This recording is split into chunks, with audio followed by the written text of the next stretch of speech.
ओम गणपते नमः। ओम नमः शिवाय। मेरे YouTube चैनल देखने वाले सभी दर्शकों को अधिक मास की, सावन की बहुत बहुत शुभकामनाएं। आज मैं आपको जो आगे होने वाला है या कुछ ग्रहों का परिवर्तन हो रहा है उसके बारे में आपको बताऊंगी और फिर उसके बारे में उसकी प्रेडिक्शन करूंगी। अब आप देखिए, अधिक मास के अंदर जो यह शुरू हुआ है, इसके अंदर आप देखिए 3 अगस्त को शुक्र जो है वह अस्त होने वाला है। दूसरा, शुक्र वक्री सिंह राशि में, बुध सिंह राशि में, मंगल भी सिंह राशि में और केतु के नक्षत्र में है। और इसके बाद 2 सितंबर को कन्या में चित्रा नक्षत्र में मंगल, और उसके बाद अक्टूबर में 2 अक्टूबर को तुला राशि में मंगल। इसका फलित मैं आपको बताऊंगी कि इसका सिंह में, कन्या में, तुला में, वृश्चिक में क्या क्या घटनाएं होने वाली हैं उसके बारे में बताऊंगी। इसके बाद शनि जो है वह कुंभ राशि में सातविषा नक्षत्र में, राहु अभी मेष राशि में है और केतु जो है वह तुला राशि में है। और अभी के जो समय में जो केतु का है और राहु का है, यह 30 अक्टूबर को जो राहु परिवर्तन होगा उसके बारे में जो भी भविष्यवाणी होगी मैं आप सबको पहले आकर बताऊंगी। क्योंकि 30 अक्टूबर को राहु जो है मीन राशि में चले जाएंगे रेवती नक्षत्र के अंदर, और केतु जो है वह चले जाएंगे कन्या राशि में चित्रा के नक्षत्र में। तो इसके क्या क्या आगे घटनाएं होने वाली हैं उसके बारे में मैं आपको बताऊंगी। कुछ ग्रहों की ऐसी स्थिति हो रही है कि राजनीतिक दल में बहुत परिवर्तन होगा, और मध्य प्रदेश में, राजस्थान में और झारखंड में, छत्तीसगढ़ में जो इलेक्शन होंगे उसका अभी इलेक्शन की डेट नहीं आई है। लेकिन कुछ मुझे जो ऐसे अनुभव लगता है, कुछ मेरे दर्शक नाराज भी होंगे इस बात पे, वहां पे मुझे सत्ता के परिवर्तन के पूरे योग दिख रहे हैं जो अभी की ग्रह की स्थिति है। लेकिन जो ये ग्रह आगे बदल रहे हैं, मंगल जैसे परिवर्तन होगा और राहु परिवर्तन होगा, और इस वक्त मंगल और शनि की आमने सामने युति बनी हुई है। तो क्योंकि शनि जो है सातविषा नक्षत्र में कुंभ में है अपनी मूल त्रिकोण राशि में, और मंगल सिंह राशि में उसके सप्तम में है। तो कुछ ऐसी अनहोनी घटना का मुझे अंदेशा लगता है 14 अगस्त के बाद, जब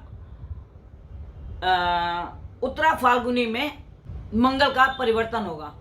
उत्तरा फाल्गुनी सूर्य का नक्षत्र है।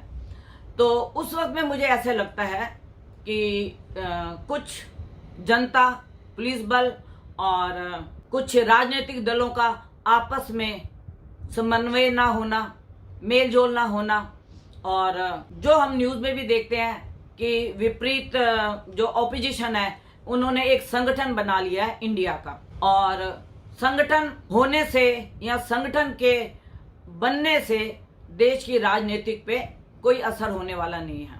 कष्ट हुआ हो, और देश के लिए विदेशों में उन्होंने हमारा नाम कमाया। तो अब जो ग्रहों की स्थिति परिवर्तन होने की स्थिति हो रही है, जिस समय इलेक्शन के अनाउंसमेंट होगी, डेटों की अनाउंसमेंट होगी, उस वक्त में आपको मैं पूरे 100% के साथ बताऊंगी कि किस राज्य में कितनी सीटों के साथ कौन सी सरकार आ रही है। जो ये मंगल का परिवर्तन हो रहा है, सिंह में है, फिर कन्या में जाएगा, फिर तुला में जाएगा, इसके अंदर देश में हलचल होगी, भूकंप के बड़े झटके आएंगे, और अभी अगस्त तक आपको और भी ऐसी घटनाएं देखने को मिलेंगी जहां पे बाढ़ आ गई, जहां पे बारिश बहुत अधिक हो गई और जनता थोड़ी त्राहिमाम होगी। यह जनता के लिए मैं कह रही हूं। लेकिन यही ग्रह हमारी कुंडली में भी परिवर्तन करेंगे। किसी की कुंडली में मंगल लगन में होगा, किसी के चौथे घर में, किसी के दूसरे स्थान में, किसी के पंचम में, किसी के सप्तम में, किसी के अष्टम में, किसी के एकादश में। जिसके जहां जहां ये ग्रह गोचर से चलेंगे उस व्यक्ति को वैसा ही फल मिलता है। 30 अक्टूबर के बाद का समय जो है कुछ कष्टकारक है। जनता और पुलिस बल आमने सामने होगी। कहीं कहीं पे बहुत लड़ाई झगड़े की, आगजनी की आपको घटना सुनने को मिलेगी। लेकिन मैं अपने सभी दर्शकों से एक निवेदन करना चाहती हूँ, आप कृपया अपने भाइयों, अपने बच्चों, अपने पति या जो भी आपके ऐसे सदस्य हैं जो उग्र स्वभाव के हैं या जो बाहर जाके लड़ने में तैयार हो जाते हैं, आजकल सब जगह सीसी कैमरे लगे हुए हैं, लोग भी वीडियो बनाते हैं। जो जहाँ पे जैसी घटना होती है सरकार को, पुलिस बल को सब मालूम हो जाता है। तो मैं नहीं चाहती कि आप ऐसी किसी दुर्घटना के शिकार हों कि आपके माता पिता, बहन भाई या पत्नी या आपके बच्चे त्राहिमाम करें। तो आप किसी भी दुर्घटना में ना शामिल होइए, ना आप किसी ऐसी घटना को प्रोत्साहन देने की कोशिश करें। अभी जुलाई है, अगस्त है, सितंबर है, अक्टूबर है। तो अगर हम पहले भविष्यवाणी करते हैं तो उसका मतलब ये है कि प्रभु के जो ये ग्रहों का परिवर्तन है या गोचर से जो ग्रह परिवर्तन करते हैं, देश की कुंडली में कहाँ बैठेंगे, उसके लिए हम आपको बताते हैं। जैसे आपको पीछे आगजनी की बताई थी, कहीं बॉम्बे में आग लगी, कहीं दिल्ली में आग लगी, कहीं फरीदाबाद में आग लगी, और मेरे को मतलब कमेंट बॉक्स में भी उन्होंने लिखा कि माँ ऐसा हुआ। तो मैं तो इसको दुर्भाग्य कहूंगी कि लेकिन ग्रह है वह अपनी चाल चलेंगे। ग्रहों की चाल को कोई रोक नहीं सकता। उसको कौन रोक सकता है? हमारा दान, धर्म, कर्म, पुण्य जो हम कार्य करते हैं वह हमारे बड़ी से बड़ी दुर्घटना को छोटी सी छोटी दुर्घटना में बदल सकते हैं। मंगल का सिंह राशि में होना, उसके बाद कन्या राशि में होना, और उसके बाद तुला राशि में। तुला राशि में जब ये आएगा तो स्वाति नक्षत्र में आएगा, कन्या राशि में जब ये आएगा तो चित्रा नक्षत्र में होगा, अपने ही नक्षत्र में। लेकिन शनि की इसके ऊपर दृष्टि होगी, राहु की दृष्टि होगी, हर कुंडली के अंदर अलग अलग आपको देखने को मिलेगा। तो इसीलिए सबकी कुंडली का अगर एक सा ही योग बने तो सारे एक समान व्यक्ति हो सकते हैं। सारे पुलिस बल में ही नौकरी करने लग जाएं, कोई वायुसेना में है, कोई जल सेना में है, कोई पृथ्वी सेना में है, कोई मिलिट्री में है, तो सबके ग्रह अलग अलग आपको बताते हैं। और दूसरी बात, कुछ जो ये बाढ़ की स्थिति बनी है इसके हिसाब से मैं आपको बता रही हूं कि नेत्र रोग कुछ फैलने की संभावना है।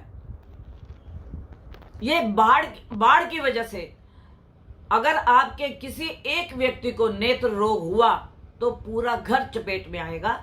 एक के बाद दूसरा, दूसरे के बाद तीसरा, तीसरे के बाद चौथा, जो भी घर के सदस्य है उन सबको यह नेत्र रोग होगा।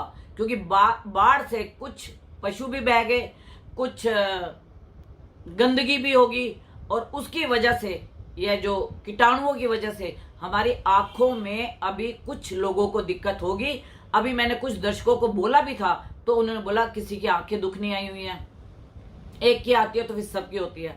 उसके लिए आप लोग पहले ही प्रिपेयर हो जाए। अगर आप इस कष्ट से बचना चाहते हैं, यह सबके लिए उपाय है। जैसे मैं ग्रहों का अलग अलग बोलती हूँ तो वो सबकी कुंडली में अलग अलग प्रभाव होता है। तो आज मैं यहीं अपनी वाणी को विराम दूंगी, और आगे जो होने वाली प्रेडिक्शन है उसमें जैसे ग्रहों का या नक्षत्रों का चेंज होगा तो मैं आपके पास अपनी नई वीडियो लेके आऊंगी।